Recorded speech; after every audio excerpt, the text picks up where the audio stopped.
بالله من الشيطان الرجيم بسم الله الرحمن الرحيم وما أرسلنا في قرية من نذير إلا قال مترفوها إنا بما أرسلتم به كافرون وقالوا نحن أكثر أموالا وأولادا وما نحن معذبين صدق اللہ العظیم۔ اللہ تعالیٰ نے ان دو آیتوں کے اندر کچھ ایسی چیزوں کو بیان فرمایا ہے جو اصلاح معاشرہ، اصلاح ناس، تبلیغ دین، اشاعت دین کا کام کرنے والوں کو پیش نظر رکھنی چاہیے، اور جن تک یہ بات پہنچائی جاتی ہے ان کے اندر جو بیماریاں ہوتی ہیں، جو ایک خیال ہوتا ہے، اس کی بھی تردید و نشاندہی کی گئی ہے۔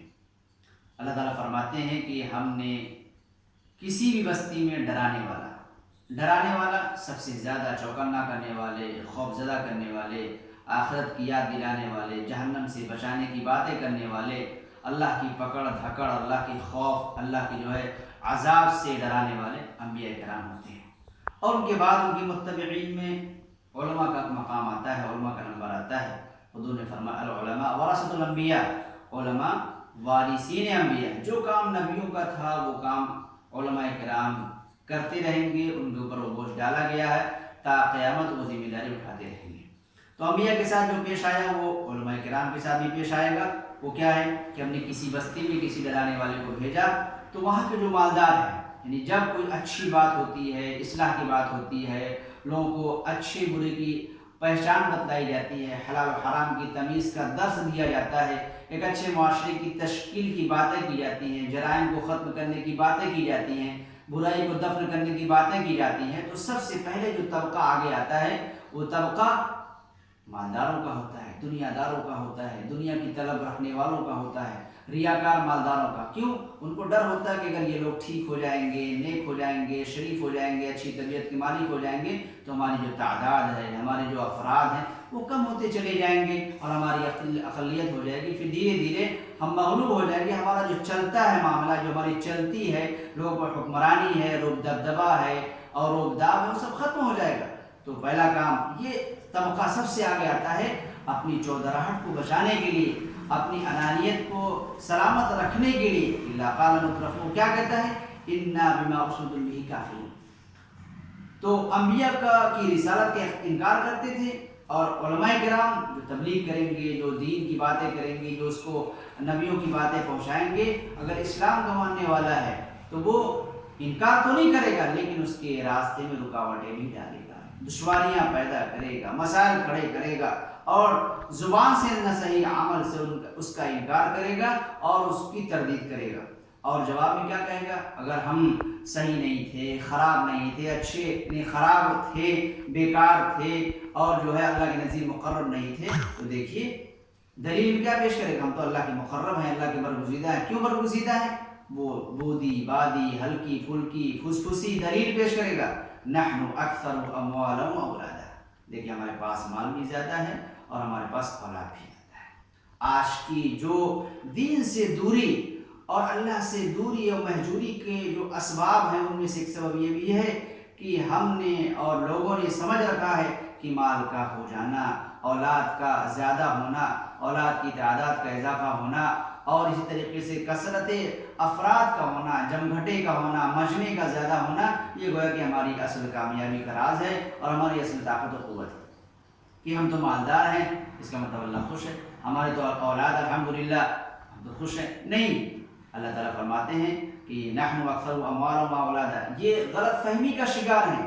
یہ خام خیالی کا شکار ہیں۔ یہ نہ سمجھیں کہ یہ تمام کی تمام چیزیں ان کو اللہ کے قریب کر دیں گی اور ان کو اللہ کے عذاب سے بچا دیں گی۔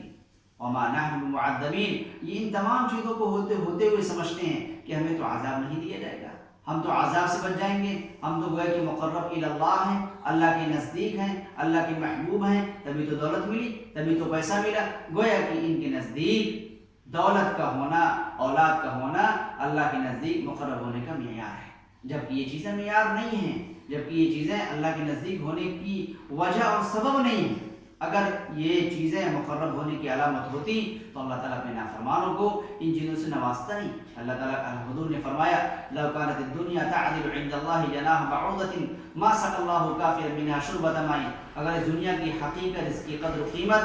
مچھر کے پر کے برابر بھی ہوتی تو اللہ تعالیٰ کسی اپنے نافرمان کو، اپنے حکم کی سرداوی کرنے والے کو، اس کو توڑنے والے کو، نافرمانی کرنے والے کو پانی کا ایک گھٹ نصیب نہ کرتا۔ جیسے ہم کسی سے اگر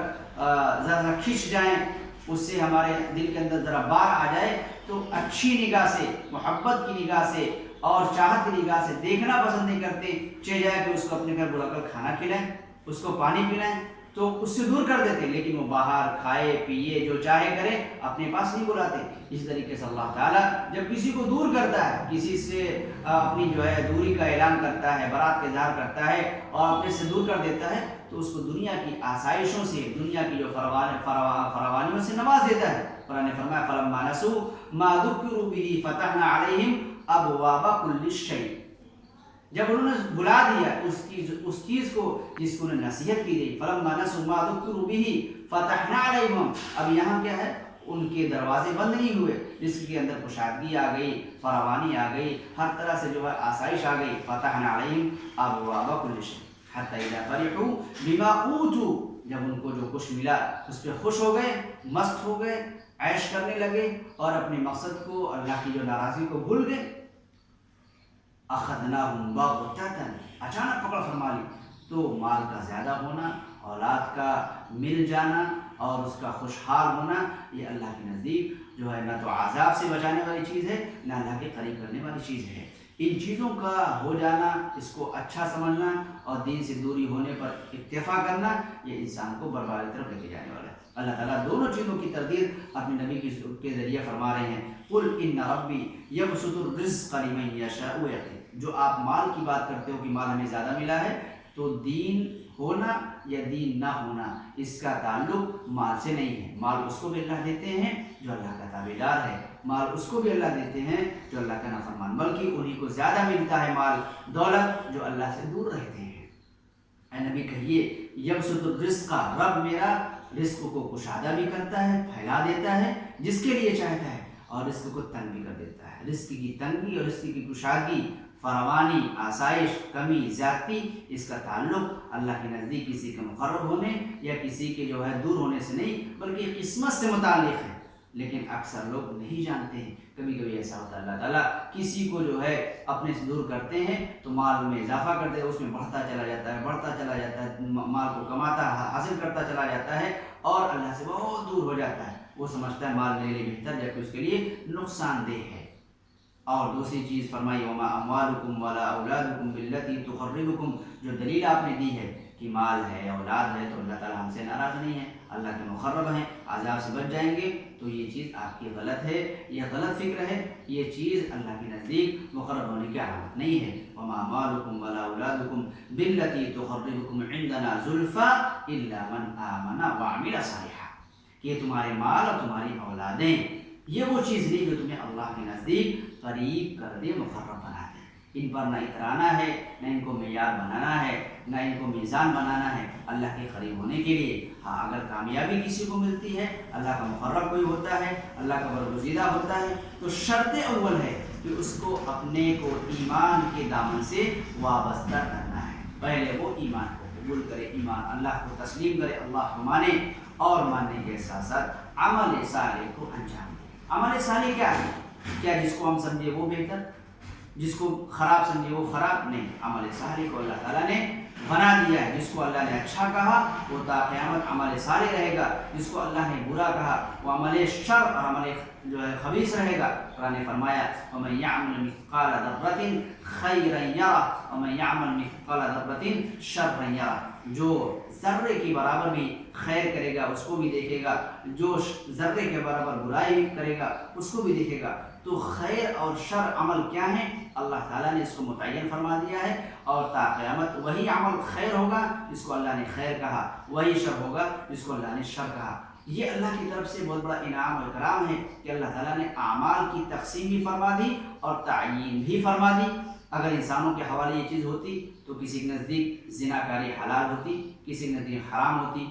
کسی کے نزدیک کوئی چیز جائز ہوتی، کسی کے نزدیک ناجائز ہوتی، کوئی غیبت کو حلال سمجھتا، کوئی غیبت کو حرام سمجھتا، کوئی سود کو حلال سمجھتا، کوئی سود کو حرام سمجھتا، جیسا کہ آج ہو رہا ہے کہ پوری دنیا کے اندر سود کو حلال سمجھا جا رہا ہے، لوگ استعمال کر رہے ہیں، لیکن شریعت اسلامیہ نے، اللہ کی قانون نے اس کو حرام قرار دیا ہے، تا قیامت وہ حرام چیز رہے گی۔ زناکاری کو اللہ تعالیٰ نے برا کہا ہے، دنیا کے اندر اس کا عموم ہو جائے، اس کا چلن ہو جائے اور گلی کوچوں میں ہو جائے، لیکن یہ اللہ کے نزدیک ناپسندیدہ ہے، بری چیز ہے، یہ چیز بری رہے گی۔ غیبت لاکھ مجبوری ہو جائے، لوگ اس کو کرتے رہیں، اس کے شکاری ہو جائیں، لیکن اللہ کے نزدیک یہ بری ہے تو بری رہے گی۔ اللہ فرماتے ہیں کہ جو لوگ ان صفات کے حامل ہو، ایمان ہو اور عمل صالح، یعنی وہ اعمال کریں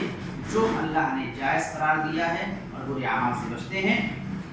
فَأُولَٰئِكَ لَهُمْ جَزَاءُ الضِّعْفِ بِمَا عَمِلُوا، یہ وہ لوگ ان کے لیے دو گنا اجر ہے ان کے عمل کی بدولت، اور مرنے کے بعد دنیا سے جائیں گے تو جنت کے دوبارہ خانے تیار ہیں، اعدت للمتقین، ایمان والوں کے لیے، متقینوں کے لیے ان جیسے بالا خانوں اور اطمینان سے رہیں گے۔ تو یہ پتہ ہی چلا کہ ایمان اور عمل صالح کی جو جزا ہے، جو بدلہ ہے، جو عوض ہے، اس کا دنیا میں بدلہ نہیں ہے بلکہ اللہ کے یہاں ہے۔ دنیا میں انسان آیا ہے، آزمائشوں سے گزرے گا، آسائشوں سے گزرے گا، خوشی سے گزرے گا اور جو ہے غمی سے گزرے گا، جو زندگی اللہ نے لکھ دی اس کو گزارے گا، لیکن اچھے اور برے عمل کی جزا و سزا، اس کا تعلق اللہ نے آخرت سے جوڑ رکھا ہے۔ جو دنیا میں مل رہی وہ گویا کہ مبشرات ہیں، گویا کہ وقتی بشارتیں ہیں، اس پر انسان کو نہ مطمئن ہونا چاہیے اور نہ پریشان ہونا چاہیے، بلکہ اپنے عمل کو دیکھنا چاہیے کہ ہمارا عمل وہ ہو رہا ہے کہ نہیں ہو رہا ہے۔ تو اللہ کے نزدیک مقرر ہونے کی جو معیار ہے،